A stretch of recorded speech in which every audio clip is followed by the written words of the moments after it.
Hey everyone, and welcome. Today we're jumping into one of my absolute favorite Korean expressions. It's for those moments when you hear something so out there, so unbelievable, you just know it can't possibly be true.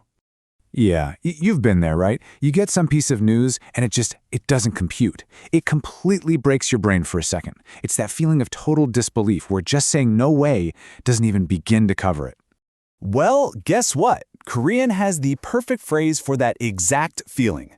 So, in this explainer, we're going to break it down so you can express your convictions with total 100% certainty. Okay, so let's get into it. This phrase, it's so much deeper than just saying something isn't true. It's really about declaring that something is logically impossible. You're not arguing the fact, you're arguing with logic itself. So, let's look at how it's built. It's got two really simple but super powerful parts. First, you've got 리, which means reason or logic. And then you have Eop-seo, which just means it doesn't exist. So put them together and you are literally saying, the reason for this to happen does not exist. How cool is that? And that right there is the key. You're not just disagreeing, you're challenging the very possibility of the thing happening.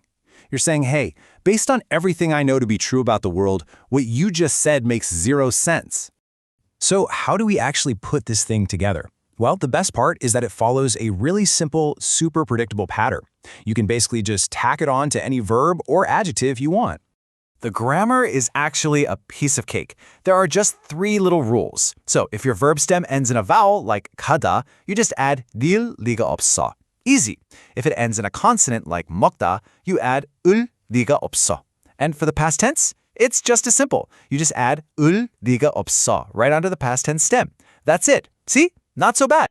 All right, this part is where the magic really happens. It's one thing to learn the grammar, but it's a whole other thing to really get the emotional vibe of the phrase.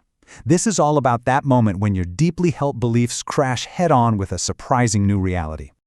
Just look at this example. It makes it so clear. If you say 안 갔어, that's just a fact. He didn't go. Simple. But when you say 갔을 리가 없어, you're making this powerful statement of belief. It's like you're saying, look, I know him, I know the situation, there's just no way on earth he went. So you pull this phrase out when some new information comes along that just totally contradicts what you know in your heart or your trust in someone. Think of it as your ultimate verbal shield, defending what you believe is true against something that just sounds wrong. Okay, let's get practical now. I want to arm you with some of the most common, most useful versions of this phrase. These are the ones you're going to hear all the time, and you'll be able to use them right out of the gate to sound totally natural. Think of these 5 as your starter pack. 그럴 리가 없어 is your go-to for that's impossible. 죽었을 리가 없어. I swear you will hear this in every single K-drama. Guaranteed. And 없을 리가 없어 is just perfect for when you're tearing your house apart looking for your keys that you know you left right there. And of course, this is Korean, so you gotta remember to check your politeness level. But it's super easy. With friends, you use eop-seo. For pretty much anyone else you need to show respect to, like your boss or an elder, you just pop a yo on the end to make it eop-seo. Simple as that. Okay, theory's great and all, but practice is really how you make it stick. So let's put what we've learned into action. I'm going to give you a scenario, and I want you to think for a second about how you would react with our new phrase. Ready? All right, first up, you hear that your friend, who is literally always studying, failed the test. The news just doesn't make sense. How do you express your complete and utter shock about this? Go on, think about it. Yes, that's exactly it. You'd say 떨어졌을 리가 없어. You have to use the past tense here because the test is over. It already happened. You're just expressing your total disbelief that that outcome was even logically possible. Okay, situation number 2. This one's a little more serious. A rumor starts spreading that your best friend, who you trust completely, stole something. You know their character inside and out. How do you defend them with this grammar? Perfect. You'd say 그랬을 리가 없어. See the difference? You're not just saying he didn't do it. You're saying that the action itself is impossible because it violates the very core of who your friend is. It's such a strong way to defend someone. So let's bring this all home.